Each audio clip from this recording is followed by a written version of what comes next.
Welcome बच्चों, मैं Heeru Pherwani, associate professor philosophy, BA part first year, paper first Indian philosophy. इसमें हम लास्ट लेक्चर में न्याय दर्शन पर चर्चा कर रहे थे। न्याय दर्शन में हमने देखा पदार्थ विवेचन, न्याय की प्रमाण मीमांसा हम कर रहे हैं। प्रमाण मीमांसा में पहला प्रमाण प्रत्यक्ष प्रमाण पर हम विशद रूप से चर्चा कर रहे हैं। प्रत्यक्ष प्रमाण के कल मैंने दो रूप बताए थे, लौकिक प्रत्यक्ष और अलौकिक प्रत्यक्ष।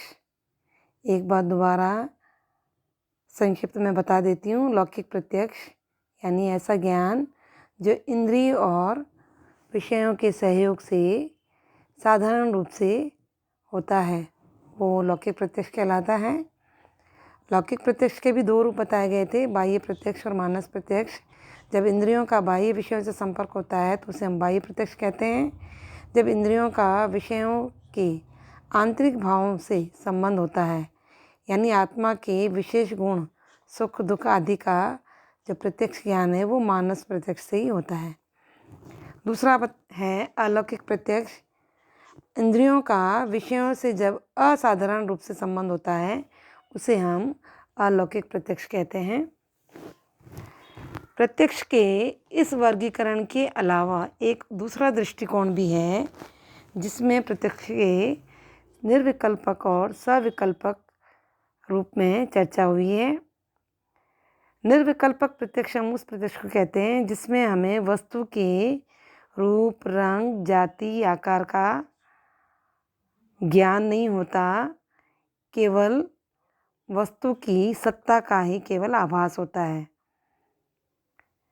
जैसे एक शिशु जिसे केवल विषयों का प्रत्यक्षीकरण हो रहा है, लेकिन उन विषयों के रूप, रंग, आकार का ज्ञान नहीं हो रहा है, यानी वस्तु के प्रथम क्षण का ज्ञान जो है निर्विकल्पक प्रत्यक्ष कहलाता है। जैसे दूसरा एग्जाम्पल ये कैसे कह सकते हैं कि सुबह सुबह हमें छोटा बच्चा जगाता है, उस समय कुछ क्षणों तक तो हम अपने उस बच्चे को उठते ही पहचान नहीं पाते हैं। क्यों? क्योंकि नींद में से उठते ही आसपास की चीज़ों का जो है केवल धुंधला आभास मात्र होता है। तो इस प्रत्यक्ष में विषय का गुण, रूप और आकार का ज्ञान नहीं होता है। क्योंकि इस ज्ञान की हमें अभिव्यक्ति नहीं हो सकती है, इसलिए इस ज्ञान के संबंध में सत्यता और असत्यता का प्रश्न भी नहीं उठता है। ठीक है, तो कहने का तात्पर्य है कि वस्तु के प्रथम क्षण का ज्ञान जो है वो निर्विकल्पक प्रत्यक्ष कहलाता है। दूसरा है सविकल्पक प्रत्यक्ष। ये वो प्रत्यक्ष है जब पहले क्षण की प्रतीति के बाद अमुक वस्तु यह है, यह पहचान हो जाए। अर्थात जब वस्तु के सभी गुणों की पहचान हो जाती है तो प्रत्यक्ष का ये विकसित रूप जो है वो सविकल्पक प्रत्यक्ष कहलाता है। इसमें हमें वस्तु के सत्ता के अतिरिक्त उसके गुणों का भी ज्ञान हो जाता है, उसके रूप का, उसके रंग का, जाति का, आकार का, इन सभी का ज्ञान हो जाता है। और ये ज्ञान जो है निर्णयात्मक होता है। यह ज्ञान निर्णयात्मक होता है, यानी इसमें हम ये निर्णय कर पाते हैं कि वस्तु का अमुक रूप ये है। ठीक है, कुछ विद्वानों ने सविकल्पक प्रत्यक्ष को एक विशेष रूप से भी नाम दिया है, जिसे उन्होंने प्रत्यभिज्ञा कहा है। प्रत्यभिज्ञा का अर्थ होता है पहचानना, यानी भूतकाल में देखी हुई वस्तु को वर्तमान काल में दोबारा देखने पर यदि हम पहचान जाते हैं तो उसे हम प्रत्यभिज्ञा कहते हैं। ये भी सविकल्पक रूप का एक विशेष प्रकार है। ठीक है। अब हम आते हैं अलौकिक प्रत्यक्ष।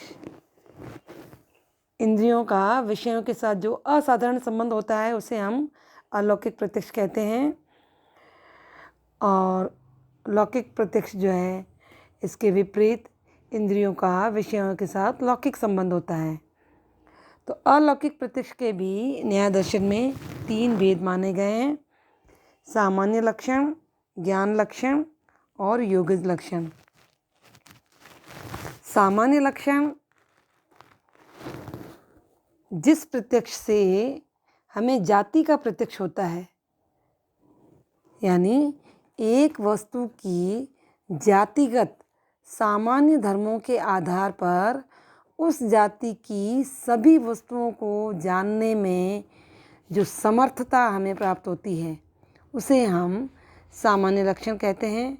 जैसे एक मनुष्य की मरणशीलता के आधार पर हमें ये ज्ञान हो जाता है कि सभी मनुष्य जो है मरणशील है, या दूसरे शब्दों में हम ये भी कह सकते हैं कि मनुष्य का जो जातिगत धर्म है वो है मनुष्यत्व।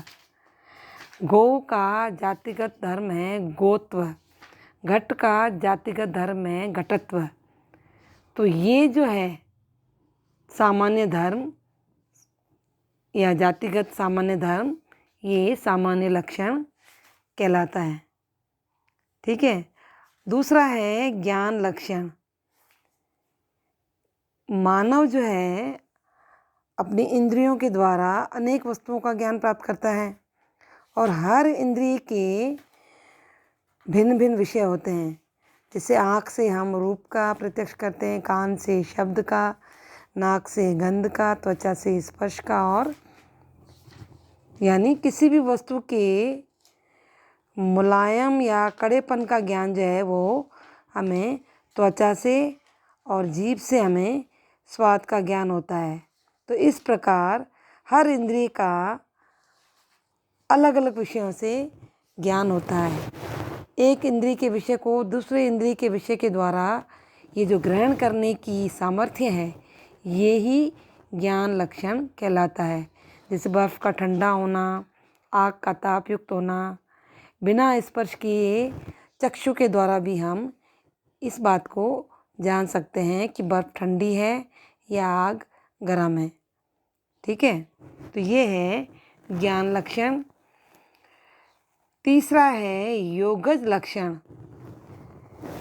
योग के द्वारा जो है अलौकिक शक्ति को प्राप्त करने पर जब एक योगी को योगाभ्यास द्वारा दूरस्थ, निकट, सूक्ष्म और अतीत की घटनाओं का जो प्रत्यक्ष ज्ञान होता है उसे हम योगज लक्षण कहते हैं।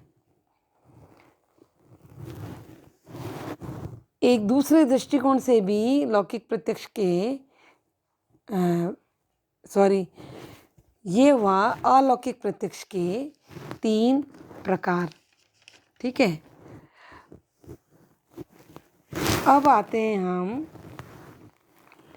न्याय दर्शन के दूसरे प्रमाण पर, अनुमान प्रमाण। ये हम चलो कर ही लेते हैं। अनुमान जो है न्याय दर्शन का दूसरा प्रमाण है। अनुमान शब्द 2 शब्दों से मिलकर के बना है, अनु प्लस मान। अनु का अर्थ होता है पश्चात और मान का अर्थ होता है ज्ञान। इस प्रकार अनुमान वो ज्ञान है जो प्रत्यक्ष ज्ञान के पश्चात प्राप्त होता है। अनुमान में मुख्य रूप से 3 वाक्य होते हैं: प्रतिज्ञा, हेतु, उदाहरण।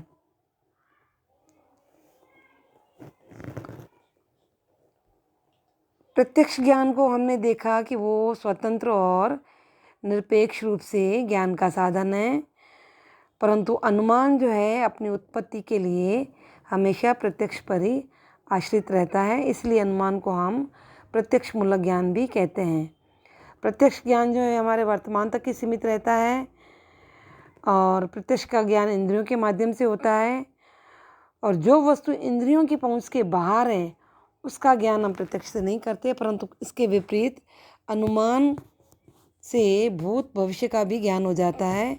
इसलिए अनुमान का क्षेत्र जो है प्रत्यक्ष के क्षेत्र से थोड़ा व्यापक है।